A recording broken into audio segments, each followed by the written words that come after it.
حبايب ام حمزه، ازيكم عاملين ايه؟ وحشتوني كتير كتير من الفيديو اللي فات.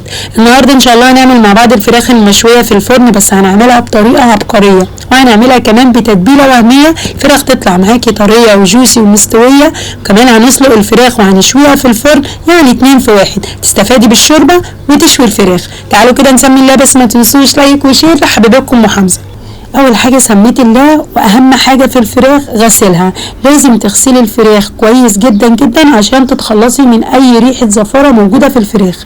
لبست القلافز كده ومسكت الفراخ هغسلها كويس جدا، بس قبل ما بغسلها بعمل لها شق كده بالسكينه، علشان لما تيجي تتبلي الفراخ التتبيله تخش كده جوه اللحم وتتغلغل كده جوه الفراخ. فبعمل لها شق كده، وبعد كده هشطفها شطفه سريعه وارمي الميه. وتعالوا نعمل محلول حلو جدا جدا بيضيع اي ريحه زفاره موجوده في الفراخ. بملى ميه تاني، وبجيب بصلايه مقطعاها 4/4، معلقه كبيره من الكمون بيقضي خالص على ريحه الزفاره اللي موجوده في الفراخ. معايا حبهان ومستكه وورق لوري، كل ده حصى بنحطه. معلقه كبيره من الزعتر برضو بيضيع اي ريحه زفاره موجوده. طبعا حطيت سكر، معلقتين السكر بيطروا كده الانسجه بتاعه الفراخ وبيخلوها جوسي وطريه لما تيجي مستويه. وحطيت كمان ملح وليمون. ما بنحطش خل خالص عشان الخل بيغير شويه من طعم الفراخ. هقلب كل الكلام ده مع بعضه، وهسيب الفراخ منقوعه في المحلول ده على الاقل كده لمده ساعتين. ولو احنا في الصيف ما تسيبيهاش بره، هتحطيها في التلاجة وهي منقوعه في المحلول دوت. بعد كده بنشطفها شطفه حلوه ونحطها في المصفى عشان تنزل كل الميه اللي موجوده فيها.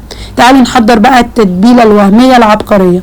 معايا بصلايه، طماطمايه وفلفل رومي، حبه سبايسي مفيش مشكله، ضربتهم في الكبه لحد ما ناموا معايا. وبعد كده نزلت عليهم بالبهار، ملح، فلفل اسمر، حبهان، مستكه، ورق لوري، وقلبت كل الكلام ده مع بعضه. مش هحط بهار اكتر من كده علشان انا هسلق الفراخ، فمش عايزه الشوربه طعمها يتغير.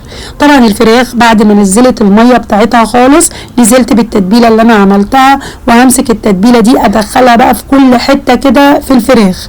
خلي التتبيله اللحم كده يشرب التتبيله اللي انا حطيتها. اهم حاجه اللي انت تسيبي الفراخ دي منقوعه في التتبيله دي على الاقل لمده 6 ساعات. ولو انت مستعجله ساعتين بس، كل ما تسيبيها متبله كل ما هتاخد من طعم البهار ده، والفراخ هتطلع طعمها حلو جدا من التتبيله. ممكن كمان تعملي التتبيله ديت وتحطي الفراخ في اكياس او في اطباق وتعينيها في الفريزر، ولما تيجي تستخدميها بتطلعيها على طول على الحله، بتبقى جاهزه معاكي وما بتاخدش وقت خالص. انا هنا سبت الفراخ عملتها من بالليل، وتاني يوم الصبح جبت حله وحطيت معلقه كبيره من السمنه. يا سلام بقى لو سمنه بلدي كده الكلام يبقى صح. سيب السمنه تسخن كويس جدا عشان نعمل الفراخ بتاعتنا صدمه. بعد كده نزلت بالفراخ، ومجرد ما بتنزلي الفراخ شمي بقى، شمي ريحه البهار، والفراخ ريحتها تحفه، ما فيهاش ريحه خالص خالص خالص، ما فيهاش ريحه زفاره يا فوزيه، خطيره.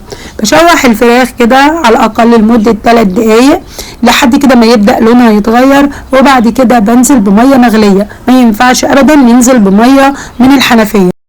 بعد ما بحط الميه لازم اظبط الملح، لازم تزودي الملح سيكه كده علشان اللحم بتاع الفراخ يتملح ويكون طعمه حلو. وهي اصلا الفراخ طبعا متبله وقاعده وقت طويل في التتبيله، فهي الفراخ ما شاء الله تبارك الله حلوه جدا. هنسوي الفراخ على نار هاديه خالص علشان تاخدي شويه شوربه صح، فلازم الفراخ تستوي على نار هاديه خالص كده. ما شاء الله بعد ما استوت الفراخ شايفين عملت شويه شوربه ما شاء الله تبارك الله عسل. ما تقوليش ابدا ان دي شوربه فراخ. هبدأ ان انا اطلع الفراخ واحطها في الصينية. وطبعا الصينية لازم تكوني دهناها زيت او سمنة علشان الفراخ ما تلزقش. شوية شوربة ريحتهم كانت تحفة ما شاء الله تبارك الله. بعد ما حطيت الفراخ كده في الصينية، تعالوا شوفوا التتبيلة العسل ديت. التتبيلة دي تنفع لأي حاجة، لحمام، لبط، أي زفر، مفيش مشاكل.